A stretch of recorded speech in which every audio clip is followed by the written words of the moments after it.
প্রাচীনকালে মানুষ প্রকৃতির ওপর পুরোপুরি নির্ভরশীল ছিল। নানা প্রাকৃতিক বিপর্যয়ে মানুষ ছিল বড় অসহায়, আর তাই প্রকৃতির দেবীকে তুষ্ট করার জন্য তারা সব সময় সচেষ্ট থাকত। প্রকৃতির দেবীকে তুষ্ট করার জন্য সে যুগের মানুষেরা এক ধরনের নৃত্যকৌশলের মাধ্যমে সমবেতভাবে তাদের প্রার্থনা জানাতো। আবার যখন প্রকৃতি ফুলে ফলে শস্যে ভরে উঠত, তখন তাদের মনের আনন্দ প্রকাশ করত এবং প্রকৃতির কাছে কৃতজ্ঞতা জানানোর জন্য সেসব মানুষেরা ভাব প্রকাশের হাতিয়ার হিসাবে সেই নাচেরই আশ্রয় নিত। আনন্দে, আবেগে, উচ্ছ্বাসে, উল্লাসে ও ভয় দূর করতেই নাচই ছিল সে সময়কার মানুষদের একমাত্র অবলম্বন। সেই নাচের মধ্যে দিয়ে তারা ফুটিয়ে তুলত পশু পাখির চলার ছন্দ। পৃথিবীর নানা প্রান্তে ছড়িয়ে ছিটিয়ে থাকা বিভিন্ন ধরনের লোকনৃত্য সৃষ্টির মূলে ছিল এই ধরনের আদিম বিশ্বাস। ছৌ নাচ বা ছৌ নাচ বা ছ নাচ তেমনই এক জনপ্রিয় লোকনৃত্য। ছৌ নাচ বহু প্রাচীন এক লোকনৃত্য। এই বিশেষ ধরনের লোকনৃত্য সূচনা লগ্ন থেকে এখনও পর্যন্ত দীর্ঘ পরিবর্তনের মধ্যে দিয়ে এগিয়েছে। এই নাচের মধ্যে আদিম সমাজে নানা চিহ্ন লক্ষ্য করা যায়। আদিম যুগের শিকার ছিল মানুষের জীবনযাত্রার অন্যতম অঙ্গ। প্রাচীনকালে মানুষদের দুর্গম বনে জঙ্গলে গিয়ে শিকার করাই ছিল বেঁচে থাকার একমাত্র উপায়। তাই শিকারে যাওয়ার পূর্বে নিজেদের উদ্দীপ্ত করার জন্য তারা নাচানাচি করত এবং বিভিন্ন পশু পাখি নানা অঙ্গভঙ্গি নাচের মধ্যে দিয়ে ফুটিয়ে তুলত, যা একসময় ছৌ নাচের অন্যতম বিষয়বস্তু ছিল। যুদ্ধে নানা কৌশলও ছৌ নাচের বিশেষ অঙ্গ। আদিম সমাজে গোষ্ঠীদ্বন্দ্ব ছিল মানুষের নিত্য নৈমিত্তিক ব্যাপার। শত্রুর বিরুদ্ধে যুদ্ধ করা এবং আত্মরক্ষার কৌশল আবিষ্কারের নেশায় যুদ্ধের বিভিন্ন পদ্ধতি আবিষ্কার করে আদিম যুগের মানুষেরা। পরবর্তী সময়ে এই কৌশলগুলি ছৌ নাচে দৃশ্যায়িত হতে থাকে। আদিবাসী যুদ্ধনৃত্য হিসাবে ছৌ নাচের বিশেষ পরিচিতি রয়েছে। তাই এই নাচের বিভিন্ন পদক্ষেপে লুকিয়ে আছে বীর পুরুষের ভঙ্গি। ছৌ নাচের আসল রূপ প্রকাশ পায় খোলা মাঠে, তবে আজকাল মঞ্চেও ছৌ নৃত্যের আয়োজন করা হয়ে থাকে। যেসব শিল্পী ছৌ নাচ পরিবেশন করে তাদের সকলেই কিন্তু পুরুষ শিল্পীরাই মহিলার বেশ ধারণ করে। তবে বর্তমানে ছৌ নাচের প্রদর্শনীতে মহিলারাও অংশ নিচ্ছে। পুরুলিয়ার প্রবাদ প্রতিম একজন ছৌ শিল্পী ছিলেন গম্ভীরী সিংহ মুরা, যিনি ছৌ নাচকে দেশে বিদেশে ছড়িয়ে দিয়েছিলেন। পরবর্তীকালে মানুষ যখন কৃষি নির্ভর অর্থনীতির মধ্যে প্রবেশ করল, তখন ভালো ফসলের কামনায় প্রকৃতি দেবীর কাছে নৃত্যের মধ্যে দিয়ে বৃষ্টি আনার প্রার্থনা করত।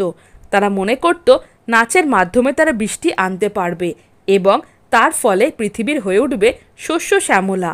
সাধারণত চৈত্র পরব বা শিবের গাজন উপলক্ষে ছৌ নাচ অনুষ্ঠান হয়। রুক্ষ সূক্ষ্ম অনুর্বর প্রান্তরে বৃষ্টি আনার জন্য চৈত্র মাস থেকে জ্যৈষ্ঠ মাস পর্যন্ত ছৌ নাচের আয়োজন করা হয়। পশ্চিমবঙ্গের পুরুলিয়া, ঝাড়খণ্ডের সরাইকেল্লা কিংবা উড়িষ্যার ময়ূরভঞ্জের মতো জায়গায় রুক্ষ শুকনো অঞ্চল হিসেবেই পরিচিত। অনাবৃষ্টি বা খরা এসব অঞ্চলের একটি বড় সমস্যা। ফলে সেখানে চাষবাসকে জীবিকা হিসাবে যারা বেছে নিয়েছেন তাদের কাছে অনাবৃষ্টি মানে অভিশাপ। আর তাই তারা ছৌ নাচের মধ্যে দিয়ে প্রকৃতির দেবীকে সন্তুষ্ট করতে চায়, যেন তাদের ঊষর রুক্ষ ভূমিতে প্রয়োজনীয় বৃষ্টি হয় এবং ভূমিগুলো শস্যে ভরে ওঠে। বিগত বেশ কয়েক বছর ধরে এই ঐতিহ্যবাহী ছৌ নাচে এসেছে ব্যাপক পরিবর্তন। চিরাচরিত পৌরাণিকতার সঙ্গে সমসাময়িক নানা ঘটনাও দৈনন্দিন জীবনে নানা দিকও প্রাধান্য পাচ্ছে ছৌ নাচের পালায়।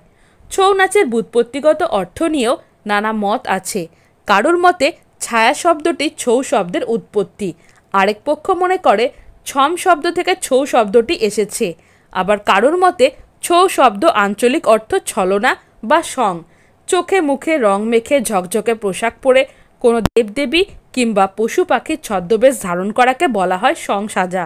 কেউ বা বলেন ছৌ শব্দটি এসেছে ছাউনি থেকে। ছাউনি শব্দের আক্ষরিক অর্থ অবশ্য সৈন্যবাহিনীর ঘাঁটি বা সেনানিবাস, কারণ ছৌ নাচের বিষয়বস্তুর সঙ্গে যুদ্ধের সম্পর্ক রয়েছে। প্রাচীন যুগের সৈন্যরা যুদ্ধের সময় এরকম মুখোশের আশ্রয় নিত। কেউ আবার বলে তিব্বতের ছাম নৃত্য থেকে এর উৎপত্তি। এই ছাম নৃত্য এক ধরনের মুখোশ নৃত্য। পুরুলিয়া ও ময়ূরভঞ্জের মুন্ড শব্দমালার ছক বা ছট শব্দ থেকে ছৌ শব্দের উৎপত্তি বলেও আবার অনেকে মনে করেন। তবে ওড়িয়া ছৌ মানে ছলনা শব্দটি সীমান্ত বাংলার ছো রূপে উচ্চারিত হওয়ায় তার থেকে এই নৃত্যের নামকরণ ছৌ হয়েছে বলে মনে করেন অধ্যাপক ডক্টর সুধীর করণ। তবে কলকাতা বিশ্ববিদ্যালয়ের রবীন্দ্র অধ্যাপক ডক্টর আশুতোষ ভট্টাচার্য সর্বপ্রথম ছ বা ছৌ নাচের পরিবর্তে ছৌ নামটি ব্যবহার করেন এবং দেশ বিদেশে এই নাম পরিচিতি পেতে থাকে এই লোকনৃত্যটির। মুন্ডা, কুর্মি, হো, সাঁওতাল, ওরাও, ডোম ইত্যাদি নৃগোষ্ঠীর জনগণই মূলত এই ছৌ নাচের ধারক ও বাহক। এই নাচের উৎপত্তিস্থল পশ্চিমবঙ্গ, ঝাড়খণ্ড, উড়িষ্যার আদিবাসী অধ্যুষিত অঞ্চলে। তবে কথিত রয়েছে এই নাচের আদি উৎপত্তিস্থল উড়িষ্যার সাবেক দেশীয় রাজ্য ময়ূরভঞ্জে। ছৌ নাচের উৎপত্তি ও বিকাশস্থল অনুযায়ী বিভিন্ন ঘটনার মধ্যে দিয়ে অনেক ভিন্নতা ও বৈচিত্র্য লক্ষণীয়। পুরুলিয়া ছৌ নাচের উৎপত্তি পশ্চিমবঙ্গের পুরুলিয়া জেলায়। উৎকর্ষের দিক দিয়ে পুরুলিয়ার ছৌ নাচের গুরুত্ব ও জনপ্রিয়তা সবচেয়ে বেশি। সরাইকেল্লায় ছৌ নাচের উৎপত্তি অধুনা ঝাড়খণ্ডের রাজ্যে সরাইকেল্লা খরসাওয়ার জেলার সদর সরাইকেল্লায়। এই ছৌ নাচের সূক্ষ্মতা গাম্ভীর্য অনেক বেশি। ময়ূরভঞ্জ জেলায় ময়ূরভঞ্জ ছৌ নাচের উৎপত্তি। বীর রস ও সিঙ্গার রসের এক অপূর্ব মিলন দেখতে পাওয়া যায় সরাইকেল্লা ও ময়ূরভঞ্জ ছৌ নাচে। ছৌ নৃত্যের বিশেষ প্রয়োজনীয় অংশ হলো মুখোশ। তবে পুরুলিয়া আর সরাইকেল্লার ছৌতে মুখোশ ব্যবহার করা হলেও ময়ূরভঞ্জের ছৌতে মুখোশের প্রচলন নেই। ছৌ নাচের আরেকটি প্রধান অনুষঙ্গ হলো নানা বাদ্যযন্ত্রের ব্যবহার। গান বাজনা সহযোগে এই লোকনৃত্য পরিবেশিত হয়। নাচের শুরুতে গণেশ বন্দনার মধ্যে দিয়ে বাজনাদারেরা নাচের পরিবেশ সৃষ্টি করে। ঢোল, মাহুরি, চচ্চড়ি, ধামসা প্রভৃতি ছৌ নাচের চিরাচরিত বাদ্যযন্ত্র। বর্তমানে নানা আধুনিক বাদ্যযন্ত্রের ব্যবহার লক্ষ্য করা যায়, যেমন সানাই, পাখোয়াজ, বাঁশি, মৃদঙ্গ প্রভৃতি। পুরুলিয়ার ছৌ নাচের বর্ণময় মুখোশের ব্যবহার লক্ষণীয়। এই কারুকার্যময় মুখোশ তৈরি করতে অনেক দিন সময় লাগে। হাতের কাছে পাওয়া জিনিসপত্র দিয়ে তৈরি করা হয় ছৌ নাচের মুখোশ। কাগজের মণ্ড দিয়ে ছাঁচে ফেলে মুখের আদল দেওয়া হয়। তারপর মুকুট, চুমকি, কাপড়ে লেস বসিয়ে সেটাতে অলঙ্করণ করা হয়। আকারে বেশ বড় হয় মুখোশগুলো। মুখোশের আড়ালে নৃত্যশিল্পীর মুখ লুকোনো থাকায় ছৌ নাচের মুখের অভিব্যক্তি বোঝা যায় না। তাই ছৌ নাচের শিল্পীরা হাত, পা, বুক, কোমর প্রভৃতি শরীরের অন্যান্য অংশগুলো সবচেয়ে বেশি ব্যবহার করে থাকেন। রংচঙে পোশাক আর মুখোশ পরে ছৌ শিল্পীরা যখন খোলা মাঠে নৃত্য পরিবেশন করেন তখন অতি মনোরম লাগে সেই দৃশ্য।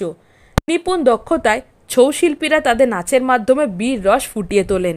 প্রাচীন যে বিশ্বাস থেকে অর্থাৎ অশুভ শক্তিকে পরাজিত করার জন্য মানুষ একদিন নৃত্যের আয়োজন করেছিল, সেই বিশ্বাস আজও ছৌ নাচের মধ্যে দিয়ে ধরা পড়ে। বিগত বেশ কয়েক বছর ধরে এই ঐতিহ্যবাহী ছৌ নাচে এসেছে ব্যাপক পরিবর্তন। চিরাচরিত পৌরাণিকতার সঙ্গে সমসাময়িক নানা ঘটনা ও দৈনন্দিন জীবনে নানা দিকও প্রাধান্য পাচ্ছে ছৌ নাচের পালায়। শাস্ত্রীয় ও লোকনৃত্যের এক অপার বন্ধনে গড়ে উঠেছে এই অনন্য নৃত্যশৈলী, যা সময়ের সাথে সাথে হয়েছে আধুনিক এবং অভিনবত্বে মোড়া। আর তাই লোকনৃত্য দেশ বিদেশে আজও সমাদৃত। সমাজের সকল শ্রেণীর মানুষকে এক সুতোয় গেঁথেছে এই ছৌ নাচ।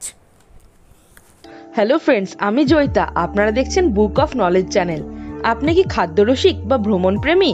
তাহলে নিচে দেওয়া ডেসক্রিপশন বক্সের লিঙ্কে ক্লিক করুন আর রহস্য, এডুকেশন, অ্যাডভেঞ্চার রিলেটেড ভিডিও পেতে আমার চ্যানেলটিকে সাবস্ক্রাইব করুন।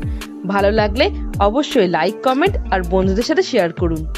তো বন্ধুরা, আজকে আমার টপিক ভালো লেগে থাকলে চ্যানেলটিকে like, comment, share and subscribe করতে ভুলো না।